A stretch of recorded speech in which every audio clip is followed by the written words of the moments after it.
Blood. That was the first thing hitting my nose when the heavy iron gates slammed shut behind me. What followed was a cold sweat breaking out over my skin. I stopped in my tracks. My heart pounded against my ribs. Because this wasn't a place of peace. This was the slaughterhouse wearing a crown. I looked at the dark stone walls of the Blackwood pack. I hated the shadows here. I hated the silence in the trees.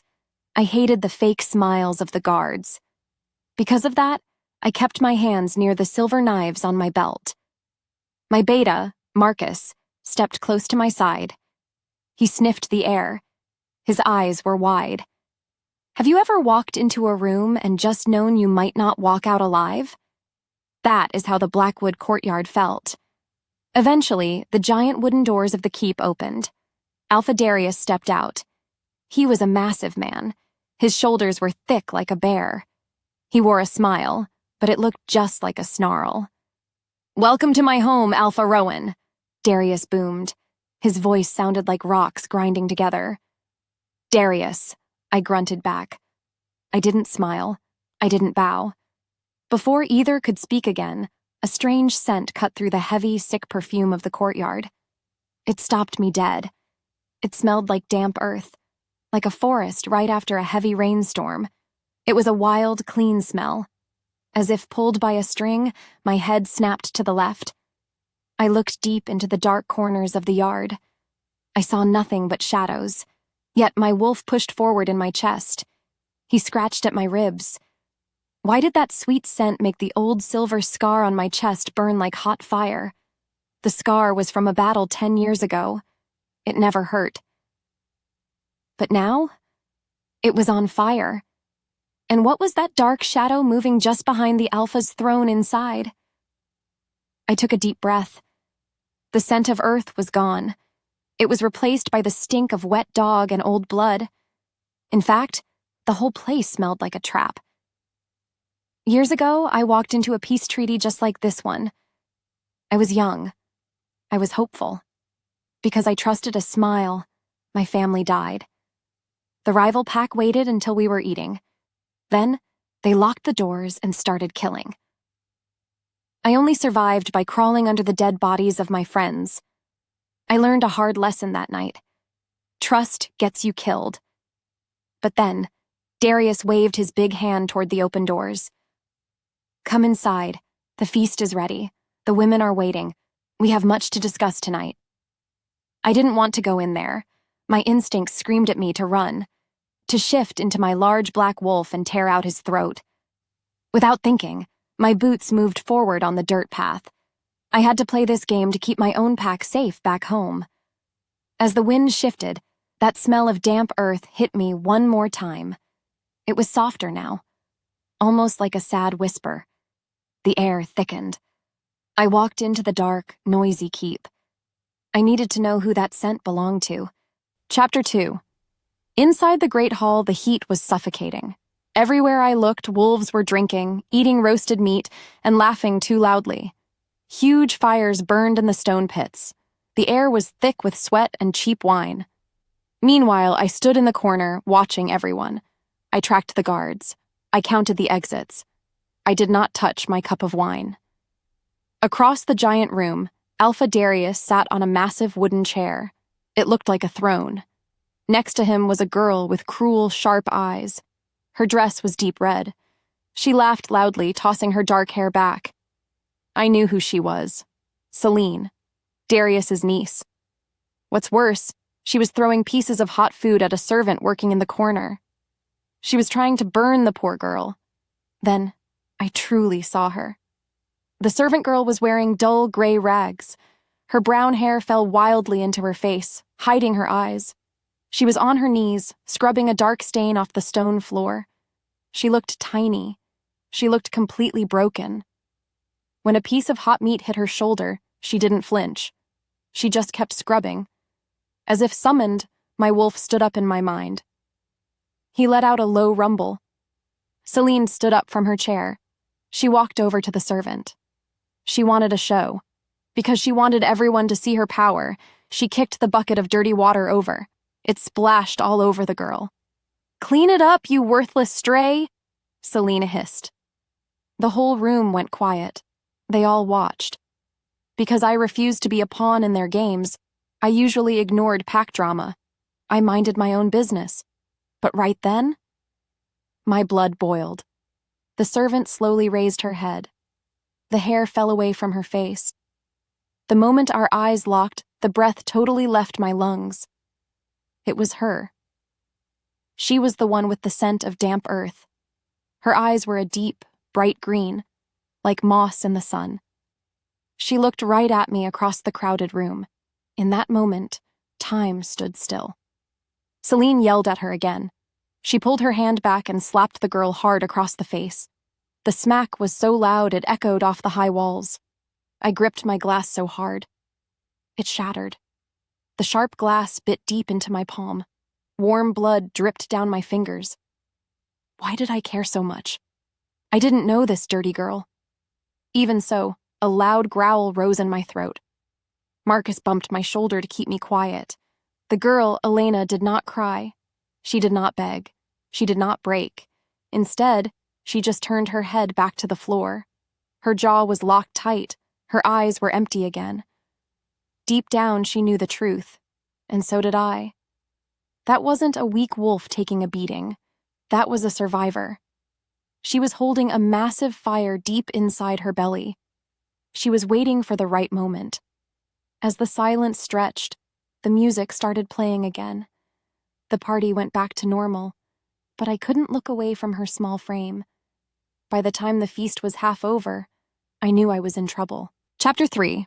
The music finally stopped for a short break. People started moving around to talk. Without another word to Marcus, I slipped out of the noisy, smelly hall.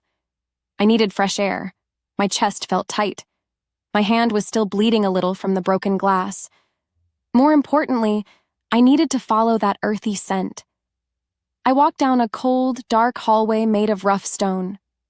The torches on the walls flickered, casting long, scary shadows. It was quiet out here. Too quiet. Suddenly, I heard a nasty voice hissing up ahead. "Do you think anyone actually sees you?"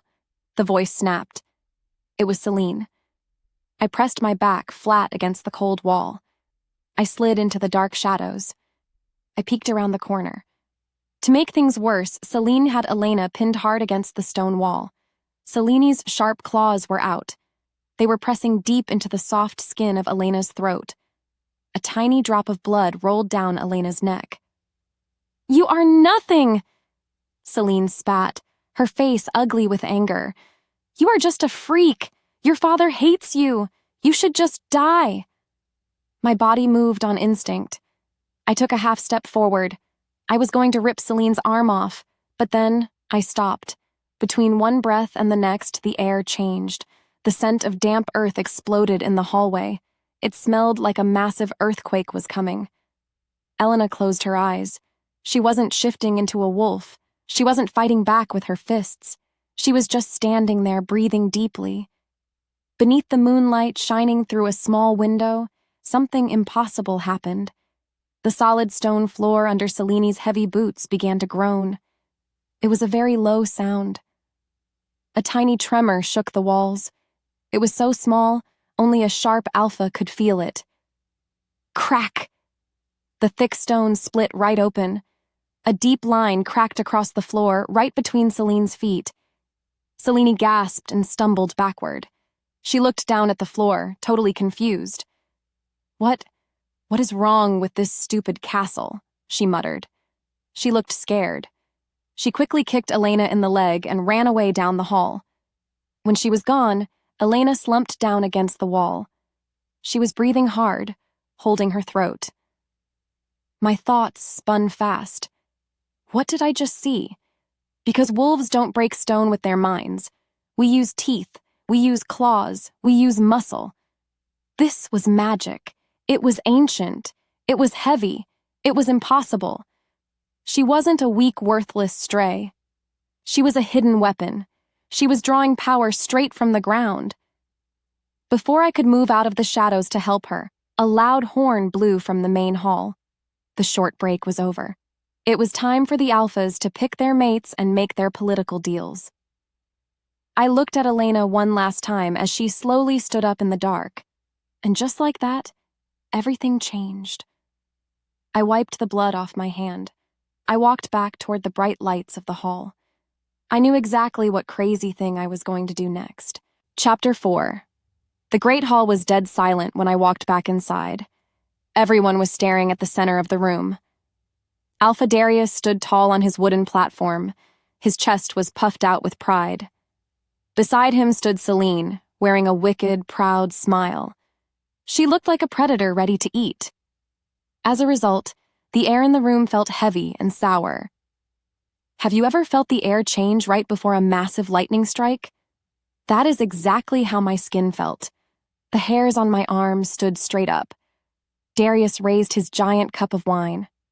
"Tonight we seal our borders," he roared. "Alpha Rowan of the Silver Moon, step forward." I walked to the center of the floor. My boots made heavy, loud thuds against the stone. "Because our packs must be strong together, I offer you my own blood." Darius smiled. His eyes were cold and black. "I offer you Selene, a strong mate for a strong alpha." Selene stepped forward. She batted her eyelashes. She smelled like cheap perfume and rotten ambition. Meanwhile, my eyes scanned the dark corners of the room. I was looking for her. I was looking for the servant girl. I was looking for Elena. There she was. She was hiding by a large stone pillar. Her green eyes were wide. She looked terrified. What really happened to her mother in this awful place? I didn't know yet, but I swore to the moon I was going to find out. "Well, Alpha Rowan?" Darius asked. His voice was a low growl. "Do you accept my gift?" What followed was the craziest moment of my entire life. I looked at Selene. I saw her cruelty. I felt her malice. I knew her evil. Because of that, I shook my head slowly. "No." The entire hall gasped. "I don't want her," I said loudly. My voice echoed off the high ceiling. "Because I have already made my choice." I turned away from the furious Alpha. I walked straight past Selene. Her jaw dropped open in pure shock. I kept walking until I reached the dark corner. When her name left my lips, the world seemed to stop spinning. "Elena," I rumbled. I reached out my hand. I offered it to the girl in the dirty gray rags. The outcast. The worthless stray. "I claim her," I shouted to the room. "She is coming with me." Between them, something cracked. Darius slammed his cup down so hard it shattered. The sharp sound made everyone jump. In the span of a breath, 20 Blackwood guards stepped forward. They bared their teeth. Their eyes flashed yellow. But I didn't care. I just looked at Elena. Because I knew what it felt like to be trapped in a nightmare, I wasn't going to leave her here. Years ago, I watched a young pup in my pack cry as our enemies burned his home. I couldn't save him then. I was too weak. But I wasn't weak anymore. "Take my hand," I whispered to her. "I will not let them hurt you." As the truth unraveled, a massive fight was about to begin. Chapter 5. "Are you insane?" Alpha Darius roared. His voice shook the dust from the ceiling. He jumped down from his platform. His heavy boots stomped toward us. Before he could get close, I stepped directly in front of Elena. I shielded her tiny body with my large frame. My own wolf pushed hard against my skin. My eyes flashed bright, glowing gold. A deep, violent snarl ripped out of my chest. "Girl!" I let my heavy alpha aura explode into the room. It hit the Blackwood guards like a physical wall. Several of them whimpered and backed away. "You dare insult my family?" Darius spat. His face was purple with rage. "She is a reject, a worthless runt. You will take Selene, or you will die here." Because I knew the ancient pack laws better than this brute, I stood my ground. "The claiming law is sacred," I yelled back. "Any alpha can claim an unmated female during the peace summit. It is the old way." Or, "Are you breaking the ancient laws, Darius?" That made him stop. If he broke the old laws in front of all these visiting packs, a massive war would start. He would lose all his allies. He was a bully, but he wasn't stupid. Behind me, I felt tiny, trembling fingers grab the back of my shirt. It was Elena. She was shaking like a leaf in the wind. Her touch was so gentle, so warm. Because she was so scared, my protective instincts took total control. I reached behind my back. I gently grabbed her small, soft hand. I squeezed it to let her know she was safe. "She is mine now," I declared. My voice was a dark, dangerous rumble. "If anyone touches her, I will rip their arms off." As if the forest watched, the whole room held its breath. Darius glared at me. His chest heaved up and down. Finally, he spat on the floor. "Take the trash, then," Darius sneered. "But know this, Rowan. You just made a very powerful enemy today." I didn't blink. I didn't care. "We are leaving," I told my beta, Marcus. Without another word, I pulled Elena along with me. We marched straight through the crowd of angry wolves. They parted for us like the Red Sea. I kept her tucked close to my side. Her sweet, earthy scent mixed with the smell of my own sweat. We burst through the heavy wooden doors. We stepped out into the cool night air. By the time we reached my armored transport truck, my heart was racing like a wild horse. Chapter 6. The heavy metal gates of Blackwood slammed shut behind our truck. Clang! It was the best sound I ever heard. We were finally driving away from that horrible place. The truck bounced over the rough dirt road. Inside the dark cabin, the tension was thick enough to cut with a knife. Eventually, Marcus couldn't hold it in anymore. He turned around from the front seat. He looked furious. "What were you thinking, Rowan?" Marcus hissed. He tried to keep his voice low, but he was practically vibrating with anger. "You just started a war over a servant girl? You insulted the biggest pack in the territory." I tightened my grip on the steering wheel. "I know what I did," I snapped back. "Do you?" Marcus argued. "Because you just put a massive target on Silver Moon. We came here for peace. Now we are riding home with a stolen stray." I slammed on the brakes.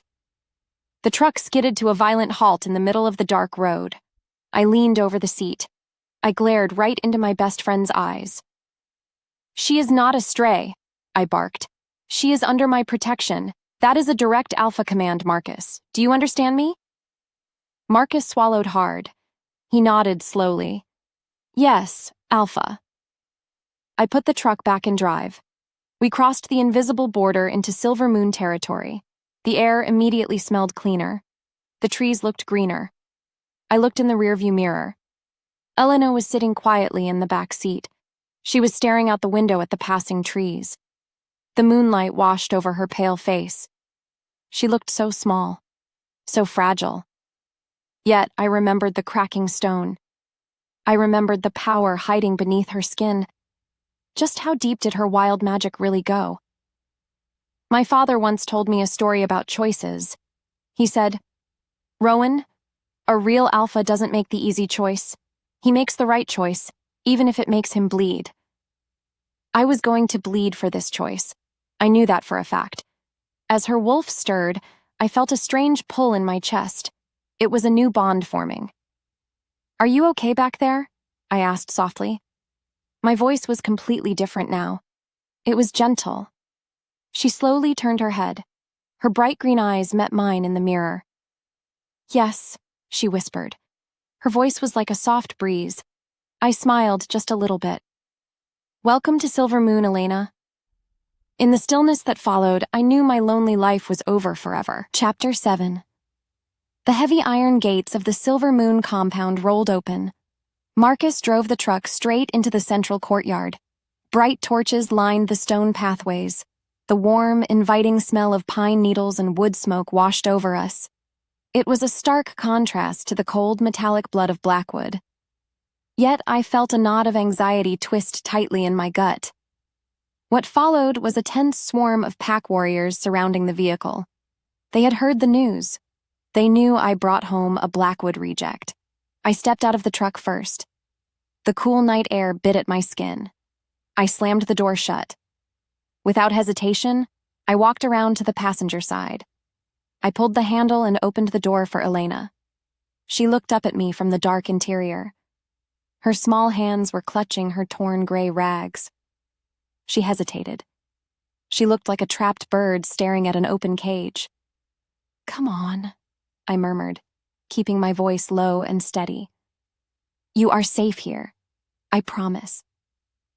As if pulled by a string, she slowly slid out of the truck. Her boots touched the silver moon earth. Immediately, something incredible happened. The small patch of grass beneath her feet suddenly greened and grew thicker. It was a tiny burst of her earth magic. She quickly pulled her foot back, looking terrified that I had seen it. I didn't say a word about it. I just kept my eyes locked on hers. Marcus and a few senior pack members stepped forward, crossing their arms over their chests. They glared at Elena with open suspicion. Rowan, my head warrior, a massive wolf named Kyle, rumbled. Explain this. We are on the brink of war with Blackwood. And you brought her here? I stepped between Kyle and Elena, my chest puffed up. A low, warning growl vibrated in my throat. She stays, I commanded. My alpha authority cut through the night air like a razor blade. She is under my direct protection. Anyone who has a problem with that can step up to me right now. The courtyard fell dead silent. Kyle stared at me, testing my resolve. Then he bowed his head. As you command, Alpha, Kyle muttered, though his eyes still watched Elena with deep mistrust. I turned back to Elena. Her breath caught in her throat. She looked overwhelmed by the sudden display of power. Let's get you inside, I said, my tone softening into something almost gentle. Chapter 8. I led her away from the staring crowd, walking her down a quiet stone corridor to the Alpha quarters. The room was large, warm, and smelled faintly of cedar and leather. A massive stone fireplace cracked softly in the corner. Elena stood awkwardly in the center of the plush rug. She looked around like she expected someone to jump out and beat her at any second. This is your room now, I told her, closing the heavy wooden door behind us to shut out the world. No one will hurt you here. You don't have to scrub floors. You don't have to hide. She finally looked up at me. Her bright green eyes searched my face, looking for a lie. Why? She whispered. Her voice was barely a breath of wind. Why did you do it? You don't even know me. You just made the most dangerous enemy in the region for a nobody. I took a slow step closer to her. The air between us suddenly grew hot. You are not a nobody, I said, my voice dropping an octave. Because of that moment, the space between us shrank. I could smell her unique scent again, damp earth mixed with sweet wild jasmine. It drove my wolf crazy. He was scratching at the inside of my skull, begging me to reach out and pull her against my chest. She swallowed hard. Her throat bobbed. They think I'm worthless. My own father called me a stray. Your father is a blind fool, I growled, anger flaring up on her behalf. I reached out slowly, giving her time to run if she wanted to. I gently lifted my hand. My rough fingertips brushed a stray lock of brown hair away from her face. Her skin was like warm silk. She shivered at my touch. As the silence stretched, her eyes fluttered closed for a single, fleeting second. Rest, I murmured, letting my hand drop back to my side, though it felt like pulling teeth. I have guards posted outside the door. You are safe. I turned toward the adjoining room, needing to give her space before I lost control of my own instincts. Rowan, she called out softly. I stopped. I looked back over my shoulder. Thank you, she whispered. Chapter 9. Morning light spilled through the tall glass windows of my study. I sat behind my heavy oak desk, staring at a map of the regional pack borders. But my mind wasn't on politics. It was on the girl sleeping just down the hall. Suddenly, a heavy knock echoed at my door.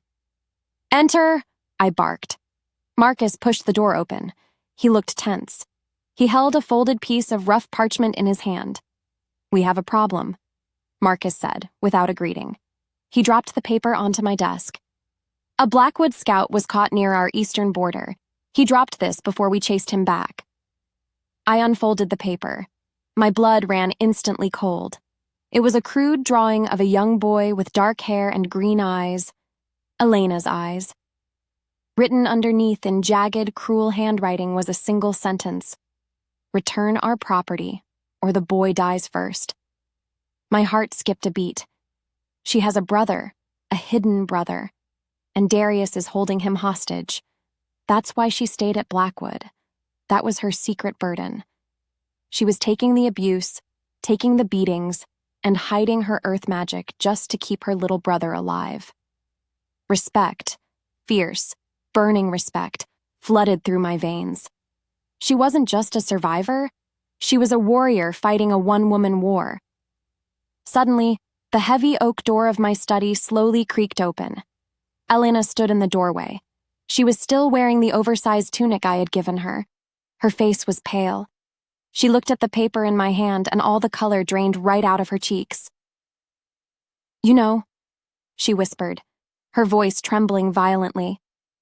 I stood up slowly from my desk. I rounded the wood. I walked right toward her. "Why didn't you tell me you had a brother?" I asked softly, keeping my tone gentle. Tears welled up in her bright green eyes. They spilled over her lashes, rolling down her cheeks. "If I told you," she choked out, her hands shaking, "you would have tried to save him, and Darius would have killed you both. I had to protect him alone." Without thinking, my body moved on instinct. I closed the remaining distance between us. I wrapped my strong arms around her small, trembling frame. I pulled her flush against my chest. She gasped in shock. Then, she buried her face in my shoulder. She began to cry, truly cry, letting out years of pent-up pain, terror, and grief. I held her tightly. I buried my face in her hair, breathing in her earthy scent. "You aren't alone anymore," I whispered fiercely against her ear. "We will get your brother back. I swear it on my life." As the bond pulsed between us like a physical heartbeat, I knew there was no turning back. We were tied together now. Blood, magic, and war. Chapter 10. The air in the private training yard buzzed with raw, hidden energy. Elena stood in the center of the ring. Her eyes were closed. Her small hands were open. She was trying to call the earth magic to the surface, but her fear kept choking the power out. Moments later, I stepped closer to her. I knew she couldn't master it alone. "Relax," I murmured, my voice dropping low. "Let it flow. Don't fight it." As if pulled by a string, her eyes snapped open. They glowed with an eerie green light. The ground beneath our boots began to hum like a giant engine. Yet, before she could fully shape the earth, her breath caught. A sharp gasp tore from her throat. The magic flared out of control, sending a sharp shockwave through the dirt that knocked me back a half step. She stumbled forward, her legs shaking. Without thinking, I reached out and grabbed her waist, pulling her flush against my chest to ground her. Her body was trembling. The scent of damp earth and wild jasmine wrapped around me like smoke. My wolf purred deep inside my chest, desperate to claim her right there in the dirt. "You're pushing too hard," I whispered against her hair. My skin burned wherever we touched. "I have to," she choked out, looking up at me with tears pooling in her green eyes. "My brother is still in that hellhole. Every second I waste here, Darius hurts him more." Before I could answer, a loud, panicked howl pierced the morning sky from the eastern watchtower. Marcus came running across the yard, his boots kicking up dust. His face was pale. "Alpha!" Marcus shouted, skidding to a halt. "Blackwood patrols are moving. They aren't just scouting anymore. They are massing at the border." The air thickened. The training session was over. War was knocking at our door. Chapter 11. The war room smelled of cold sweat and burnt candlewick. Marcus threw a heavy leather pouch onto the dark oak table. It clinked loudly, spilling a vial of dark purple liquid and a blood-stained letter onto the wood. "We captured one of their elite trackers near the river," Marcus said, his voice tight with fury. "He carried this. It's what Darius uses to keep his inner circle in line." I picked up the vial. The glass was cold. I smelled it, and a wave of pure sickness hit my stomach. In fact, I recognized that smell instantly. It was the widow's kiss, a rare, untraceable poison that kills slowly from the inside out, paralyzing a shifter's wolf until their heart stops. That's what they used on Elena's mother. The puzzle pieces clicked violently together in my head. Darius didn't just rule with fear. He was a coward who murdered his own mate in her sleep to steal total control of the pack and cover up a political coup. What's worse, the letter inside the pouch outlined a horrifying plan. Darius wasn't just coming to retrieve a stray. He was planning to launch a full-scale slaughter of Silver Moon, using Elena's little brother as the bait to lure us into a trap. The ground beneath my boots felt like glass. My chest ached with a heavy, suffocating fury. Suddenly, the heavy wooden door creaked open. Elena walked into the room. She had heard enough through the crack in the door. Her face was whiter than snow. Her hands were balled into tight fists, trembling so hard her fingernails dug into her palms. "He killed her," Elena whispered, her voice cracking like dry ice. "My own father poured that poison down her throat while she slept. And I stayed silent to keep my brother alive." The room went dead silent. The emotional weight in the air was crushing. As the truth unraveled, my entire world shifted on its axis. This wasn't just a political border dispute anymore. This was a blood feud, and I was going to burn Blackwood to ash to keep her safe. Chapter 12. I rounded the heavy oak table in 2 long strides. I didn't care about military tactics anymore. I didn't care about pack politics or council approval.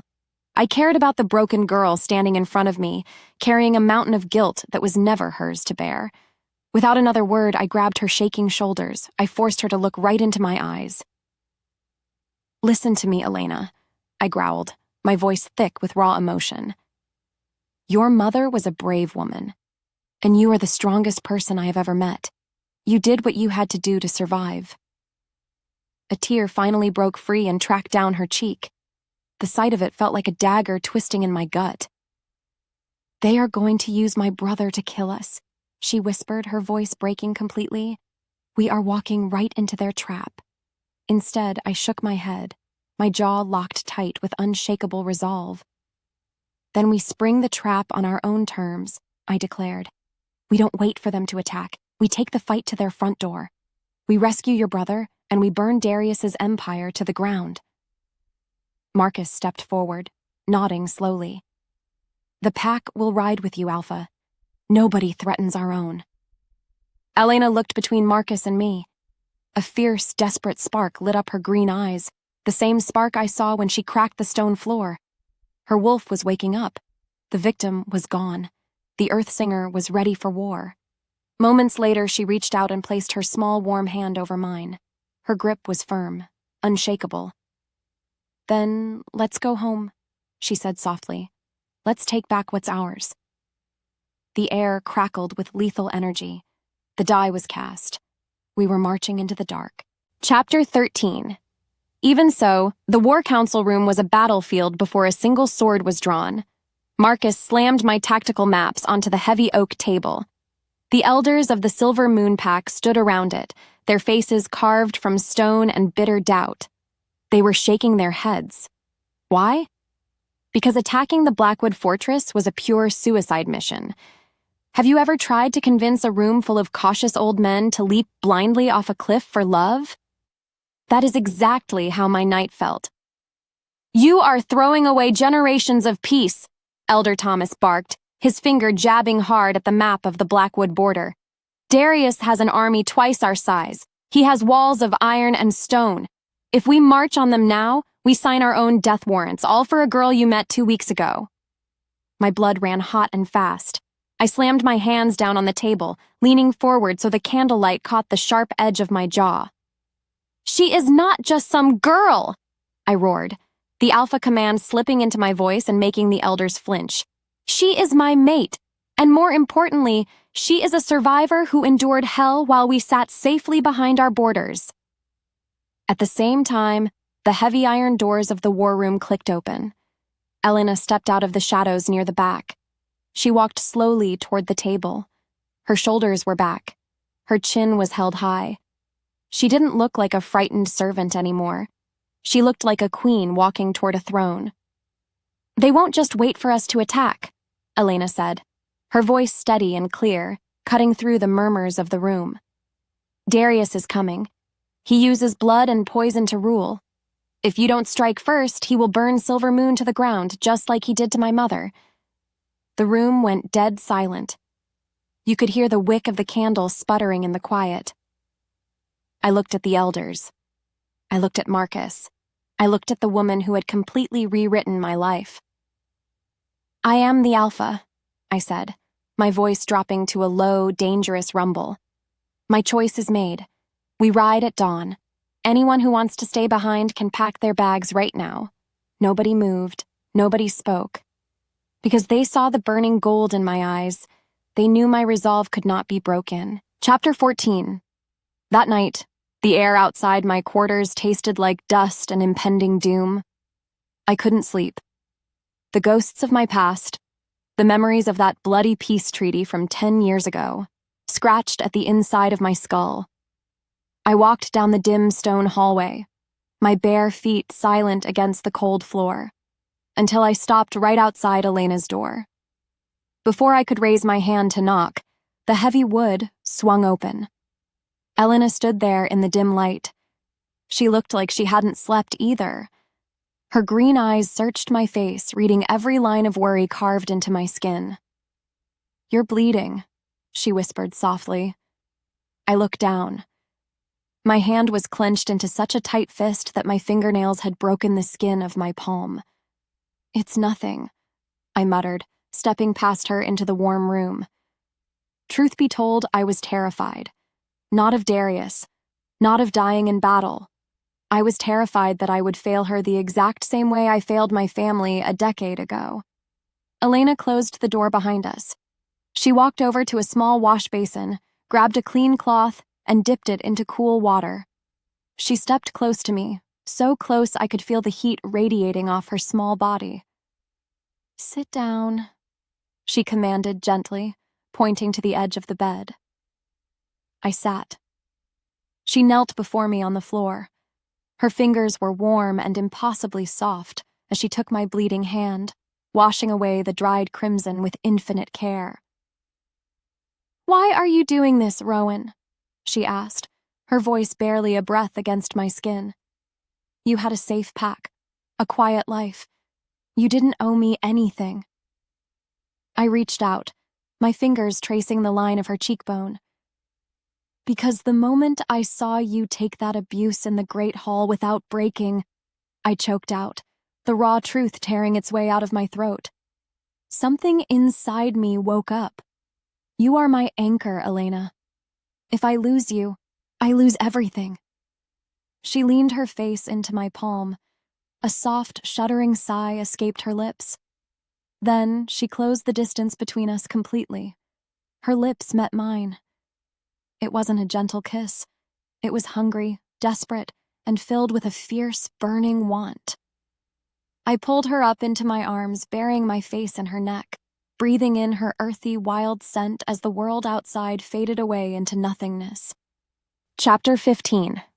Without warning, the quiet night was shattered. A deafening explosion rocked the Silver Moon compound. Boom! Glass shattered across our bedroom floor. The heavy stone walls groaned and shook violently. Smoke, thick, black, and smelling of sulfur and wolfsbane, poured in through the broken windows. "Ambush!" I yelled, my wolf instantly taking over my senses. I grabbed my silver blade from the nightstand, shoving Elena behind my back as the door splintered inward. Blackwood warriors poured into the corridor, their eyes glowing yellow with bloodlust, led by a traitorous pack member holding a torch. The battle was instant, brutal, and chaotic. I lunged forward, my shoulder slamming into the first attacker, sending him flying into the stone wall with a sickening crunch. Claws slashed, fangs snapped, blood sprayed across the white stone walls. As a result, the hallway turned into an absolute slaughterhouse. I fought like a man possessed, cutting a path through the invaders, desperately searching for the one face that mattered. "Elena!" I roared over the screams of battle. Then, my heart completely stopped. Through the haze of smoke in the courtyard below, I saw her. Selene had cornered Elena near the central fountain. Several terrified silver moon children were huddled behind Elena, crying. Selene held a wicked, jagged dagger pressed against the throat of the smallest child. "Drop your weapons, little earth singer!" Selene shrieked over the roar of the fires, her face twisted in a psychotic grin. "Or I carve this brat open right now!" Elena froze. She looked at the crying children. Then, she looked up at the balcony where I was pinned down by 3 massive Blackwood brutes. I fought like a wild animal, tearing the throat out of the wolf in front of me, screaming her name. "No! Elena, no!" Before I could reach them, Elena dropped her hands. She stepped forward, offering her wrists to Selene. "Let them go," Elena said, her voice echoing coldly over the battlefield. "I am who you want. Take me." Selene shoved the child aside. In a flash, she slammed a heavy iron magical dampening collar around Elena's neck. Elena gasped as the magic was violently choked out of her, her knees buckling against the stone. As the smoke cleared, they dragged her away into the dark, burning woods. I fell to my knees in the ash, watching her disappear into the night. Chapter 16. Silence fell over the Silver Moon compound like a heavy shroud of ash. Moments later, the fires were beaten down to smoldering embers, but the destruction inside my chest was absolute. I stood frozen in the middle of the ruined courtyard, staring at the empty space where Elena had stood just minutes before. Still, my hands were covered in dried blood. Not mine, but the enemies I had torn apart in a blind rage. Have you ever felt your soul literally ripping right out of your body? That is what the silence felt like. The bond between us, that warm, steady hum of earth and life, had gone dead. It was replaced by a hollow, terrifying void. Marcus limped over to me, a deep slash bleeding freely down his arm. He didn't say a word at first. He just looked at the ground. "The trackers lost their scent in the southern valley," Marcus finally whispered, his voice cracked and heavy with defeat. "They took her straight to the Blackwood dungeons, and Alpha Rowan. They brought her brother in with her. Darius has them both." Because of that, a cold, creeping numbness spread through my veins. I looked around at my pack members. Mothers were clutching their children. Warriors were tending to their wounds, looking defeated and broken. The elders were already whispering in the shadows, shaking their heads. Truth be told, they were right. Attacking the main Blackwood fortress now was pure suicide. We had lost. Yet the thought of sitting here and doing nothing made me want to rip my own throat out. I walked back toward my private quarters alone. I needed to be away from the noise. I needed to think. Chapter 17. That night, the war room was pitch black except for a single flickering candle on the desk. I sat in my high-backed leather chair, staring blankly at the tactical maps of Blackwood. Every route was guarded. Every wall was reinforced. Without Elena's earth-singing magic to shatter their stone foundations, a frontal assault was mathematically impossible. Marcus pushed the heavy oak door open a crack. He looked inside with deep worry in his eyes. "Rowan," Marcus said softly, "the council is calling an emergency vote at sunrise. They want to officially declare us neutral. They want to cut our losses and secure our own borders before Darius marches on us next." I didn't look up from the map. "And what do you think, Marcus?" Marcus sighed, leaning against the doorframe. "I think if we ride to Blackwood tonight, we die. Every last one of us.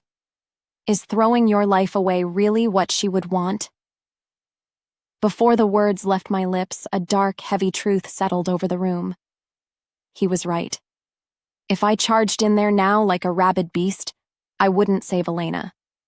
I would just ensure that both of us ended up dead in a dungeon, leaving my pack completely unprotected.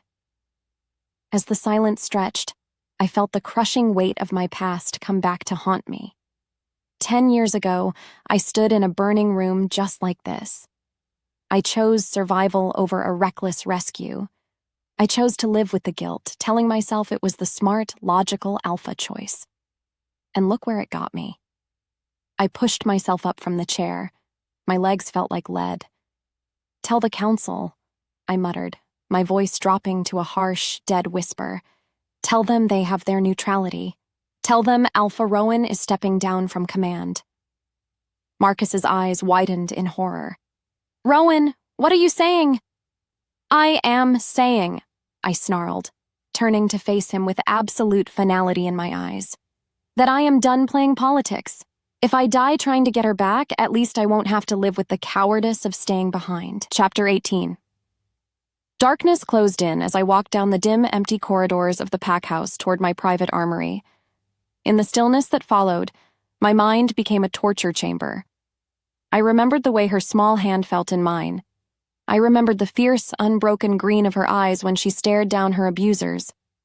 She had given up everything, her freedom, her safety, her very life, to protect a group of children who weren't even her own pack. And what had I done? I let them drag her away into the dark. Deep down, she knew the truth. She knew I would come for her, no matter how impossible the odds.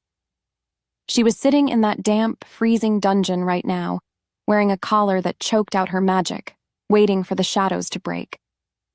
Suddenly, I stopped in front of the heavy iron door of the armory. I looked at my own reflection in the polished steel of a broadsword mounted on the wall. My eyes weren't the gold of a proud, confident alpha. They were dull, bloodshot, and hollow. As if pulled by a string, my hand reached out and touched the cold blade. This was the dark night of the soul. My internal flaw, the deep-seated terror that connection is a fatal liability, whispered poison into my ear. "Stay here. Protect the pack. Let her go." Yet, my wolf let out a long, mournful howl deep inside my chest. It wasn't a cry of defeat. It was a call to war. I didn't care about the pack politics anymore. I didn't care about surviving, and just like that, something inside me snapped. The fear vanished, replaced by a cold, burning clarity. I grabbed the heavy sword off the wall, strapping it securely to my waist. I loaded my belt with silver daggers and hunting knives. If I was going to die, I was going to die tearing the throat out of the monster who broke my mate. As the sky darkened toward the final hours before dawn, I walked out into the cold courtyard alone, ready to wage a one-man war against the gates of hell. Chapter 19. Moments later, the heavy iron gates of Silver Moon clicked shut behind me. The cold night air bit deep into my skin, but I felt no chill. My blood ran hot and fast, charged with a reckless, suicidal resolve. I walked with steady, deliberate steps down the winding dirt path that led away from the safety of my pack, heading straight toward the nightmare waiting in the south. Yet I had barely taken 50 paces past the outer perimeter when a low, powerful growl vibrated through the dark trees. I stopped my hand, dropping instinctively to the hilt of my sword. Out of the shadows, a massive shape emerged from the thick brush. It was Kyle, my head warrior. He wasn't wearing his armor. He wore plain travel leathers, and a heavy hunting bow was slung over his broad shoulder. Behind him, emerging one by one from the gloom, stood 20 of Silver Moon's elite fighters. My chest tightened. "I ordered neutrality," I snapped, my voice cutting through the quiet forest. "Turn around, Kyle. This is a suicide mission." Kyle stepped forward, the moonlight catching the stubborn set of his jaw. "You're our Alpha, Rowan," Kyle said, his voice dropping into a hard, unyielding rumble. "And whether the elders like it or not, that girl earned her place in this pack the moment she shielded our children with her bare hands. We aren't letting you walk into Blackwood alone." Because of that, a thick, heavy lump formed in my throat. For the first time in 10 years, the icy walls of isolation I built around my heart completely shattered. I wasn't just a lone survivor anymore. I had a pack, and they were willing to bleed beside me. As the wind shifted, carrying the distant metallic scent of Blackwood iron and sulfur, I nodded once. "Form up," I commanded. "We move fast, and we leave no survivors." Chapter 20. That night, We crept through the treacherous, sunless borderlands of Blackwood territory like ghosts. Every step he took, every branch that snapped beneath our boots, carried the weight of an execution. We bypassed the main guard towers, using the dense, choking fog of the valley to slip past their patrols entirely undetected. Marcus, who had managed to track us down just before we crossed the river, handed me a detailed blueprint of the Blackwood dungeons scrawled on animal skin. "Darius has them locked in the lowest sublevels," Marcus whispered, his breath pluming white in the freezing air. "The entire courtyard is crawling with elite guards, and worst of all, the execution is scheduled for dawn. We only have 2 hours before the sun comes up." I unrolled the map, tracing the narrow drainage tunnel that ran directly beneath the execution platform. Truth be told, it was a death trap. If we got caught in that tunnel, we would be buried alive in concrete and iron. Yet it was our only chance. "We split into 2 teams," I told the warriors, my voice steady and commanding. "Kyle, take half the men and hit the western armory to create a massive distraction. Set the fires high, draw every guard away from the central keep. Marcus and I will take the rest through the drainage tunnel to breach the dungeons directly." Kyle grinned, a fierce, bloody flash of teeth in the dark. "Consider it done, Alpha. Let's give them hell." Without another word, our strike team fractured into the shadows, melting into the brutal, oppressive architecture of the enemy compound. Chapter 21. The air thickened as we slithered through the damp, narrow stone tunnel like predators closing in on a wounded kill. The smell of raw sewage and ancient rust was overwhelming, but I ignored it, keeping my eyes locked on the faint grid of iron bars glowing at the end of the tunnel. That grid led straight into the lower dungeons where Elena and her brother were being held. Suddenly, a low, rhythmic thumping echoed through the stone above us. Thump, thump, thump. Darius's execution drums had started early. The sound vibrated right through my boots, ticking away the remaining seconds of our lives like a dying clock. As if summoned, a wave of pure, savage fury washed over my soul. I reached the end of the drainage grate. I grabbed the heavy iron bars with both hands. My muscles bunched, veins bulging in my arms as I let my wolf take the surface. With a single glance at Marcus, I gave the signal. I pulled upward with all my might, the ancient rusted metal screaming in protest before the bolt snapped clean out of the stone wall. I ripped the grate away, tumbling soundlessly out of the sewer and onto the freezing, slippery flagstones of the Blackwood dungeon. Marcus dropped down right behind me, his daggers drawn and gleaming in the torchlight. The dungeon was eerily quiet, except for the distant sound of chanting coming from the courtyard above. A single guard was slumped over a wooden desk at the far end of the hall, half asleep. Before he could move, I crossed the room in a blur of motion, my hand clamping hard over his mouth before he could draw a breath. A sharp twist of my wrists, and he slumped lifelessly to the floor. I grabbed the ring of iron keys hanging from his belt. As the tension broke, my heart hammered violently against my ribs. I sprinted down the row of dark, dripping cells until I found the last one at the very end of the hall. And there she was. Elena was huddled on the cold stone floor, her small arms wrapped tightly around a shivering, dark-haired boy who looked just like her. The heavy, cruel iron collar was locked tight around her slender neck, dulling the vibrant green of her eyes to a sickly, exhausted gray. She raised her head slowly as the heavy key rattled in the rusted lock. When her name left my lips, the entire world simply ceased to exist. "Elena?" I breathed, dropping to my knees as the heavy iron door swung open wide. Chapter 22. Without another word, I scooped Elena and her trembling brother up from the freezing floor, pulling them both hard against my chest. Elena's breath hitched, and for a single, terrifying second, I thought she might break. Instead, she buried her face in my shoulder, her small hands grabbing the fabric of my shirt with desperate, bone-crushing strength. "You came," she whispered, her voice cracking with raw disbelief. "Rowan, you actually came." "I told you," I growled softly against her hair, my own voice thick with emotion. I would burn this entire fortress to ash before I let them touch you. Suddenly, the ground beneath our boots violently shuddered. Boom! Kyle's diversion at the Western Armory had finally blown. The distant roar of a massive explosion echoed through the stone walls, followed immediately by the chaotic sound of shouting guards, clashing steel, and roaring wolves upstairs. "They're taking the bait," Marcus yelled, sprinting back down the hallway with the dungeon keys in hand. "We have less than 2 minutes before the whole garrison realizes this is a rescue mission." Kyle's fires were raging, but we weren't out of the woods yet. I set Elena's little brother down gently, handing him one of my backup daggers.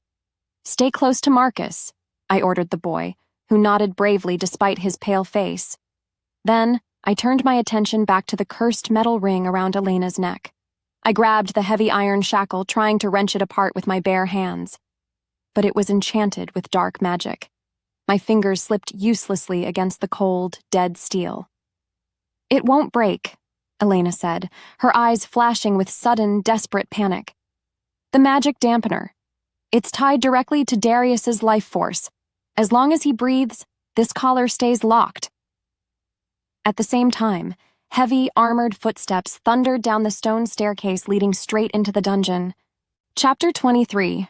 Before we could move, the iron staircase flooded with Blackwood elite guards. At the front of the pack stood Alpha Darius himself. His massive chest heaved. His eyes were completely black with bloodlust, and a sickening, triumphant grin split his scarred face. "Well, well, well," Darius boomed, his voice echoing off the damp stone walls like thunder. "The stray dog actually came back to the slaughterhouse. How poetically stupid." Behind him, a dozen fully shifted wolves barred the only exit out of the sublevel. Truth be told, we were trapped like rats in a cage. I pushed Elena and her brother behind my back, drawing my broadsword with a slow, lethal hiss of steel against leather. My wolf clawed at the surface of my skin, screaming for blood. "You murdered her mother," I snarled, locking eyes with the tyrant. "You used poison like a coward, and today, your reign ends." Darius let out a harsh, barking laugh. He cracked his thick knuckles, stepping down onto the dungeon floor. "You think your little suicide squad can beat my entire pack? Watch this." He snapped his fingers. 2 guards lunged forward, dragging a heavy iron lever on the wall. Suddenly, massive steel portcullises slammed shut across every corridor, sealing off our escape routes completely. We had no room to maneuver. It was a pure, brutal meat grinder. Marcus roared, lunging at the nearest guard with his daggers flashing, while Kyle's delayed reinforcements clashed with the secondary wave of enemies behind the iron bars. The dungeon instantly transformed into an absolute nightmare of blood, fur, and screaming steel. Chapter 24. I didn't hesitate. I launched myself straight at Darius. He met me midair with the force of a freight train. We collided with a sickening crunch, crashing hard against the stone wall and shattering a wooden storage rack into 1,000 splinters. Darius was heavier than me, stronger than me, and fueled by pure, unadulterated malice. He drove his massive fist straight into my ribs. I felt bones crack. A hot wave of blood rushed up my throat, but I refused to let go. As the battle raged around us, I threw every ounce of my remaining strength into a vicious counterattack, burying my blade deep into his shoulder. Darius roared in agony, backhanding me across the face with enough force to send me skidding across the blood-slicked floor. I coughed, tasting copper and ash as I tried to force my battered body back to its feet. Darius loomed over me, a cruel, bloody smile on his face, as he raised a massive spiked mace high above his head for the killing blow. "Die, little Alpha," Darius sneered. Before the mace could fall, a blinding flash of green light erupted from the corner of the room. Elena was standing over her little brother. Her hands were pressed flat against the stone floor. Her eyes burned with pure elemental fury. As if the earth itself answered her call, a deafening groan ripped through the foundations of the Blackwood fortress. Chapter 25. The ground split wide open right beneath Darius's feet. Crack! A massive fissure tore through the solid stone floor of the dungeon. Thick, jagged spikes of bedrock erupted upward like giant stone teeth. Darius stumbled backward, his eyes widening in sheer, unadulterated terror as the very earth he ruled turned against him. The stone floor collapsed inward, swallowing him whole in a cloud of dust and rubble. With a deafening crash, the heavy iron collar around Elena's neck sparked violently, short-circuiting and snapping clean open as the tyrant's life force was snuffed out beneath the crushing weight of the earth. The magic dampener shattered into 100 pieces across the floor. Elena let out a sharp, gasping breath. Color rushed back into her cheeks. The vibrant, luminous green of her eyes flared with unstoppable power as the entire dungeon shook one last time and fell completely silent.